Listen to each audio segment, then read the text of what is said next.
Wah, saya ini sudah sejak kecil hidup saya di gereja ini, saya rajin sekali berdoa, ya rajin, tapi punya sikap yang kurang betul, yaitu merasa diri berhak, merasa diri lebih benar, dan punya sikap iri hati. Dan iri hati inilah yang justru akan menghancurkan kita, akan membuat kita berpisah dari Allah. Seakan-akan Tuhan kok tidak memperhatikan saya, padahal ini saya ini sudah setiap hari berdoa rosario, setiap malam Jumat Kliwon saya pergi ke Gua Maria, kok tidak mendapat apa yang saya inginkan, lalu meninggalkan. Nah, itu iri hati atau merasa diri lebih hebat. Mari kita bersikap di hadapan Allah, menyadari bahwa kita ini butuh perlindungan, kenyamanan, keselamatan yang dijanjikan dari Allah sendiri melalui Yesus Kristus. Dan itulah hakikat Minggu Lethere, Minggu Sukacita. Setelah penderitaan kita akan mengalami kebahagiaan, sukacita, karena Tuhan telah menyelamatkan kita lewat sengsara, wafat, dan kebangkitannya.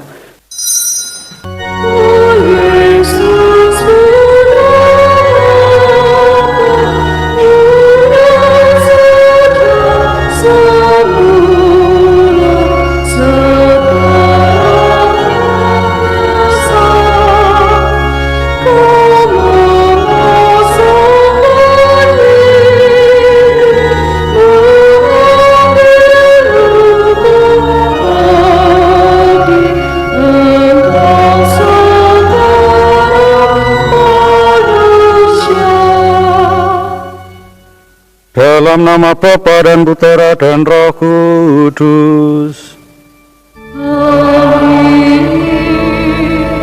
Tuhan bersamamu.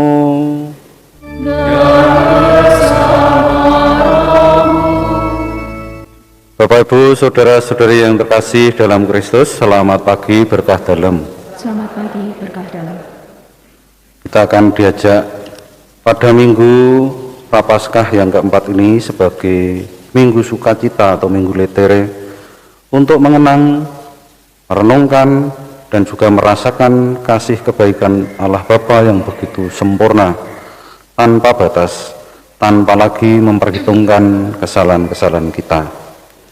Saudara-saudari yang terkasih dalam Kristus, kasih kebaikan Allah digambarkan secara mengagumkan di dalam Injil. Kita tahu atau sudah sering mendengar kisah ini, tetapi mari kita renungkan agak detail supaya kita mengambil satu atau dua yang bisa kita bawa pulang untuk kita renungkan. Kalau ceritanya sih sudah hafal sekilas begitu dengar, tapi mari kita detailkan. Sebetulnya ada banyak hal yang bisa kita petik. Kalau kita merenungkan anak bungsu atau anak sulung atau bapaknya atau peristiwa itu sendiri, kira-kira kalau ditanya, ini sering disebut anak yang hilang gitu. Yang disebut anak hilang itu yang bungsu atau yang sulung? Ya, sering kita spontan anak bungsu. Kenapa anak bungsu? Karena dia ya telah berbuat tidak sopan terhadap bapaknya, telah hidup dengan tidak baik secara moral, memboroskan hartanya, lalu sadar akan kesulitan dirinya yang dibuatnya sendiri, ya, kesulitan yang dibuatnya sendiri.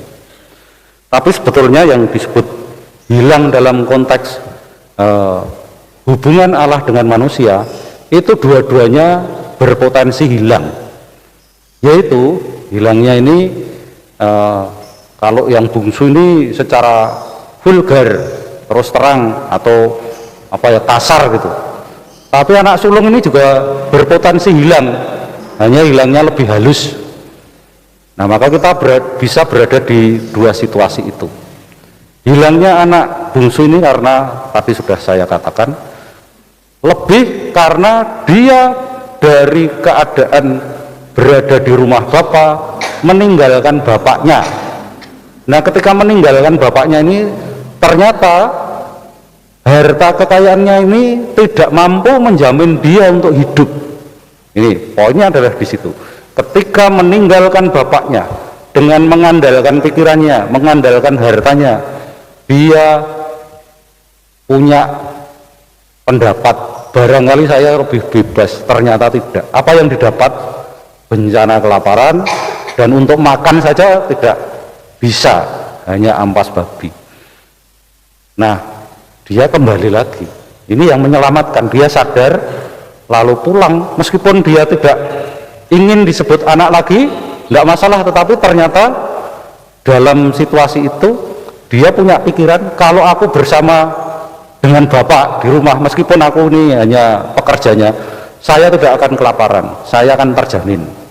Nah, pulanglah, betul, dan terjadilah apa yang dilakukan bapaknya. Tidak lagi memperhitungkan kesalahan anaknya, tidak lagi memperhitungkan atau bahkan tidak mengingat-ingat lagi kekurang ajaran anaknya ini, tapi karena dia lebih bersuka cita anaknya yang dulu hilang, yang dianggap mati, tidak karuan juntrungnya, ini pulang lagi. Lah, pulang lagi itu adalah sukacita yang begitu besar untuk bapak itu. Jadi tidak memperhitungkan apa yang telah dibuat, tapi dia kembali, ini milik saya, ini milikku, anakku ini. Nah, sukacitanya ada di situ itu. Dan tidak memperlakukan seperti yang dia katakan, dia diterima kembali menjadi anaknya. Nah, yang sulung sekarang, yang sulung ini sudah hidupnya lebih baik menurut ukuran dibanding anak bungsu tadi, tapi dia merasa patuh setia, merasa punya wewenang yang lebih, merasa lebih baik dari anaknya itu, lalu dia tidak terima. Nah, tidak terima ini mulanya dari situ, atau boleh dikatakan iri hati. Mulai iri hati itulah dia tidak mau masuk ke dalam rumah. Nah, ini adalah potensi hilangnya di situ tuh. Kalau tidak mau masuk ke dalam rumah, dibiarkan saja, kira-kira apa yang terjadi? Sama, dia akan pergi. Dia akan pergi. Karena apa? Karena iri hati, karena merasa lebih benar dan merasa disepelekan. Nah, bapaknya tadi ini gerakannya dari dalam rumah keluar rumah untuk menemui anaknya ini dan membujuk dia untuk mau masuk rumah. Jadi yang punya peran besar itu adalah bapaknya tadi. Dia ini ya milikku, ya milikmu. Jadi kalau ini anakku, ini berarti adikmu. Tadi dia sudah akan memisahkan diri. Itu anak bapak yang kurang ajar ini malah jadi dia tidak menyebut lagi adiknya, tapi anakmu itu loh yang kurang ajar. Ini kan juga sebetulnya sama kurang ajarnya, hanya lebih halus, lebih argumentatif, tidak frontal. Nah, bapaknya merangkul, mengajak pulang untuk bersama-sama berpesta. Dan akhir dari cerita itu bagaimana, ya namanya untuk pengajaran, selesai di situ mereka berpesta bersukacita. Nah, sukacita inilah yang digambarkan dalam Minggu Letere ini, sukacita, bergembira. Ini kan disebut Minggu Letere, maka pakaian saya ini agak beda kan? Warnanya apa ini? Ya, saya tidak mau kalau disebut pink. Pink itu kesannya piye. Ya, jadi ini lebih ke ungu menuju ke merah. Jadi ungu menuju ke merah. Jadi ungu sekali ya enggak, merah sekali ya enggak. Maka ini, tapi tidak pink. Lebih dominan yang ungu, karena ini kita berada dalam masa keprihatinan, masa puasa pantang, tapi kita ini punya harapan. Harapannya ini sudah lebih jelas gitu loh. Sudah lebih pasti nanti kalau sebentar lagi ini saya akan mengalami sukacita karena Tuhan yang menyelamatkan. Nah, liturginya begitu. Jadi dari keprihatinan menuju kepada sukacita.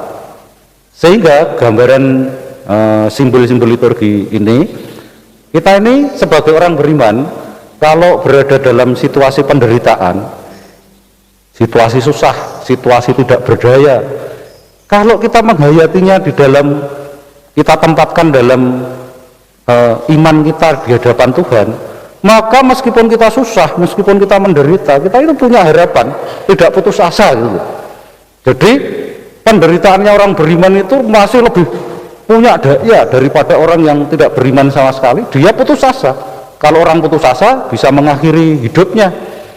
Maka kita jangan sampai kehilangan iman, karena iman itulah yang menumbuhkan pengharapan dikala kita berada di dalam keadaan yang tidak menguntungkan sama sekali. Itulah yang seperti digambarkan oleh anak bungsu tadi. Dia masih ingat bapaknya.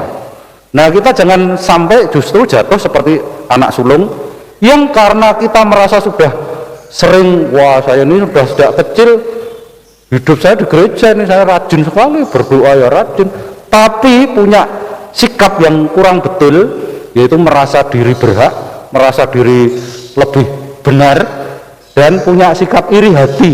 Dan iri hati inilah yang justru akan menghancurkan kita, akan membuat kita berpisah dari Allah. Seakan-akan Tuhan tidak memperhatikan saya, padahal ini saya ini sudah setiap hari berdoa rosario, setiap malam Jumat Kliwon saya pergi ke Gua Maria, kok tidak mendapat apa yang saya inginkan, lalu meninggalkan. Nah, itu iri hati atau merasa diri lebih hebat. Mari kita bersikap di hadapan Allah, menyadari bahwa kita ini butuh perlindungan, kenyamanan, keselamatan yang dijanjikan dari Allah sendiri melalui Yesus Kristus. Dan itulah hakikat Minggu Letore, Minggu Sukacita. Setelah penderitaan kita akan mengalami kebahagiaan, sukacita, karena Tuhan telah menyelamatkan kita lewat sengsara, wafat, dan kebangkitannya. Dimuliakanlah Tuhan Allah sekarang dan selama-lamanya. Agunglah misteri iman kita.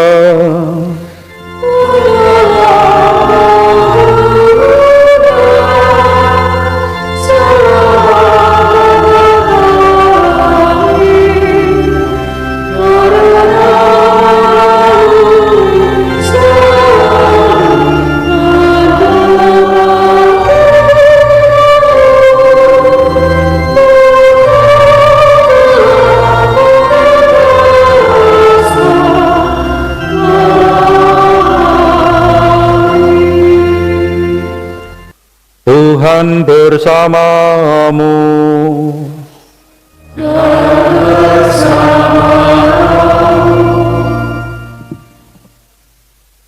Semoga Allah yang Maha Kuasa memberkati saudara sekalian, Bapa dan Putra dan Roh Kudus.